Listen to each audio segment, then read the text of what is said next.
Hi, this is Ruth Theresa with One Inspiring Woman, and today I'm answering a Dear Ruth Theresa question. Hi, my name is Ruth Theresa with One Inspiring Woman. I'm an intuitive psychic medium here in the Sugar Land area. That's just outside of Houston. I work with my angels and guides to assist my clients in many areas of their lives, to bring them special messages from loved ones who have passed, to dialogue with their angels for guidance into their own situation, or to assist them with their own psychic abilities. If you like my content, please make sure to subscribe, like, and comment. That's right. I received a message from a client of mine because when she was at my home a couple of months ago, we were talking about my brick, and I will be showing you images of my brick throughout this video so you can kind of take a look at what we're talking about. So I was telling her what we understood is our brick came from the 1800 Chicago fire. So this is a really interesting one, and we were talking about it, and so she wanted to find out more about the Chicago fire and if I could really claim that the brick on the outside of my home came from that fire. And I can't, but I can tell you the story that we received. So her question was more like, can you prove that your brick comes from the 1800 Chicago fire? And I said, no, we sure can't. I wish I could, because it's a very interesting fire.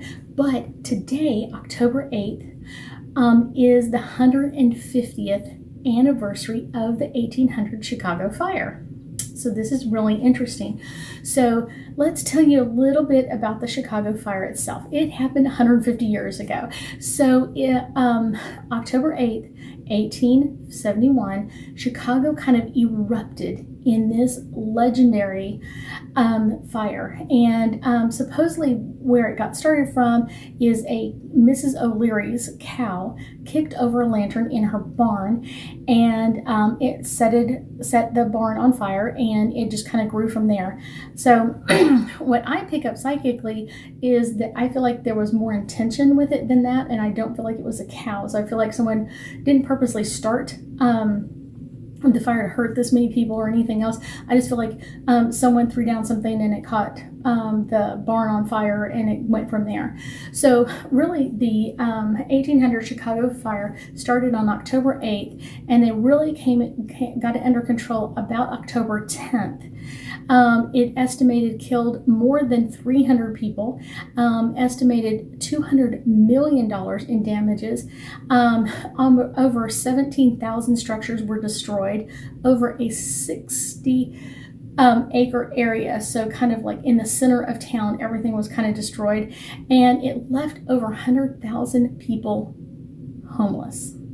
This was a huge event, and because of that, a lot of the things that came out of this were new building codes, building restrictions of like what you can build, where you can build it at, what kind of fire retardants you need to have on your building, and all that kind of stuff. So this all literally started on that day, and it's just keeps going from there.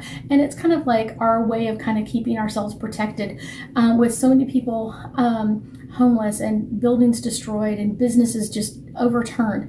Basically from a city one day to char remains 2 days later is just unbelievable. Like I said, I do get that it was someone who didn't really mean to set something on fire, but was like very careless with fire, and it actually caused the fire to start. And then from there on, it just kind of was blamed on Mrs. O'Leary's cow, but I don't think Mrs. O'Leary's cow was at fault. So let's pull a couple of angel cards and hopefully get us a little bit deeper insight into the Chicago fire. So listening is a really good one. I think several people had talked about them thinking someone started the fire, but they really weren't listened to during that time frame, which is really interesting. They were kind of told like, oh, it's not a big deal. We think we've already figured it out. And so I was kind of like thinking they're blaming that poor little cow, and that poor little cow was not at fault. So that's kind of the interesting energy, and kind of an energy of making it if they blamed it on one person, it may have been overwhelming for that family or that person to deal with it. And I think a lot of times, like, it came from someone who was highly motivated politically, which I think was really interesting. Trust.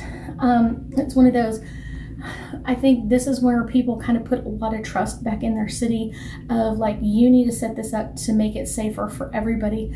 But that is an interesting fact, but it's one of those you still can't keep everybody protected for all the time.